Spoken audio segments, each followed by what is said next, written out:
I wish I knew where to begin. I wish I knew what to say to you, to make you understand how much I love you. Love you and your sisters. The sun and the moon, they turn and turn, taking one another's place in a cycle like the pendulum that slowly tears away at my heart in the long anguish of years that keep me away from all of you. My boy. My girls. How long I've watched you from afar. How many times you've looked at me, seen me, and not known. Not known the beautiful girl with the bright tresses of beaten gold, the one who always sat in the back of the stands, who cheered hard for you in Little League. Not knowing the high school girl in the princess dress on Halloween who volunteered to go with your group trick-or-treating. The girl who held your little hand, who crouched next to a little Sherlock Holmes with beautiful black curls poking out of his deerstalker cap, grinning ear to ear at the candy in his jack-o'-lantern bucket. How could you know that there was no torment concocted by God, Satan, or the spirits themselves of what was half as cruel as not being able to kiss your tiny face? How I suffered not to take you into my arms and love you, my darling. Love you the way a mother, a true mother, loves her children. There were so many times I stood right in front of you, my love. In front of all of you. The girl, now your peer, who slipped a long golden lock behind her ear, who stood next to you at a cafe counter, and turns just at the right moment to smile sadly. You were a boy under so much scrutiny, so much pressure to do right, to be a hero like your father. A teenager with so much responsibility, and yet you stopped to ask me if I was okay. And I smiled and said that I wasn't, but that I'd never forget you asked, and that I'd never forget you. You said something charmingly sarcastic, like your father would, and you left with the rub of my arm. I watched you walk down the streets to the old car. The car that your father took me in on our first date. The one that he proposed to me next to. The one that brought you and your sisters home. God knows I should have chased you down, gotten inside and told you the truth. Told you I love you. Every day I followed you to your father and Laura's private detective's office. I was so scared for you. A teenage consulting detective. But I cut out each headline and article of every case you and Laura solved. I was so proud of you. So proud to be your mother, no matter what they said to you. I know you think I abandoned you, that what your father did scared me away. I know what Laura has said about me. I was dainty, a sleek piece of silk who couldn't handle being a police detective's wife. I was an aristocrat, an anachronistic debutante who was over my head, who couldn't live with her husband's hard decisions during the riots, whether he made the right decision to pull his revolver or not, to shoot one man to save another. it didn't matter. Because it wasn't his fault, my love. It was mine. When I was born, a girl in a shining castle on a great hilltop, the fairies, they bestowed on me gifts, beauty, elegance, talents of song and dance. But they weren't gifts. They've never been gifts.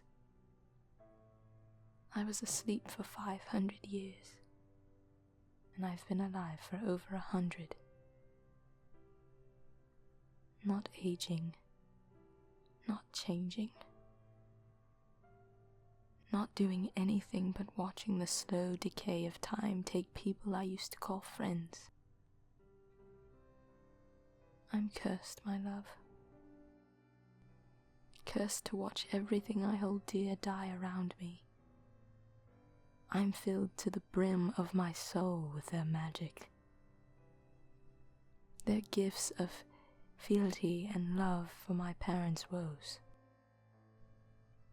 Careless and stupid did they bestow me with the very noose that chokes the life out of me and yet can never kill me. There's no great deed, hero's courage, or true love's kiss that can save me, my son. For your father had done all three for me, and yet I remain as I've always been. The enchantments of love, of beauty, of elegance, it was too much for him, too much for any man. He lasted for as long as he could, but I'm afraid just being in my presence, it corrupted his mind. He was such a strong man, iron-willed, and it took longer than it ever had for anyone else.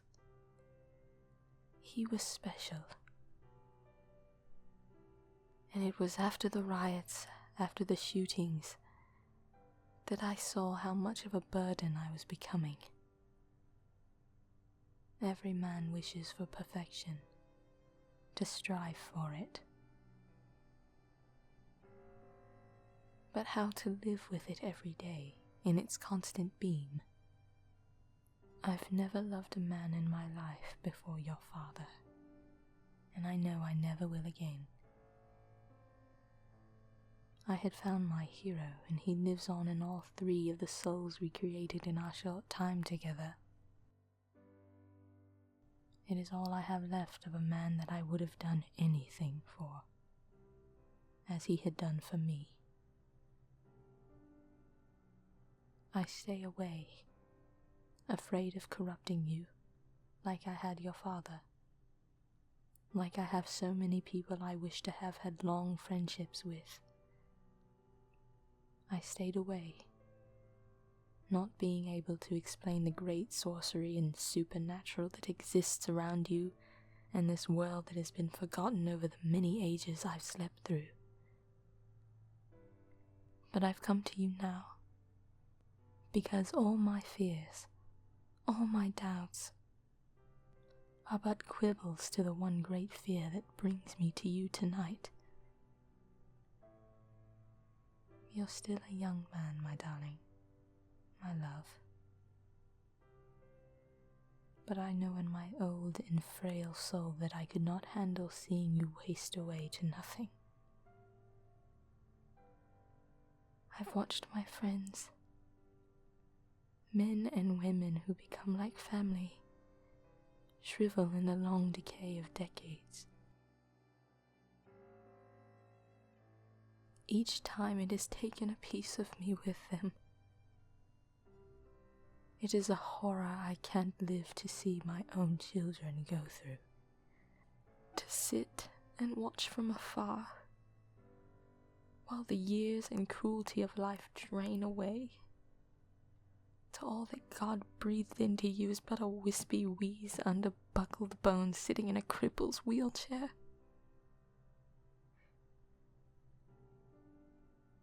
Something is stirring in the air, in the atmosphere, in the vibrancy of ether. I can feel it in my heart and soul. Time or the universe has presented a chance for my suffering to end.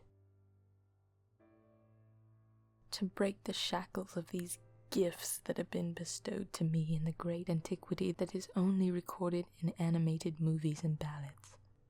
I know your mettle, your courage, the heroism of your battle against the criminal minds of this city. And I only ask you to come with me, as your great-grandfather and your father had before you. My love, my son, I beseech you, if there is still love in your heart for me, come for mercy, come for love, come for justice, come for me. Bring all the arms you bear, all your courage and all your skill. Help me in this misery. Help me take back what has been stolen from us. My love, you are my only hope now.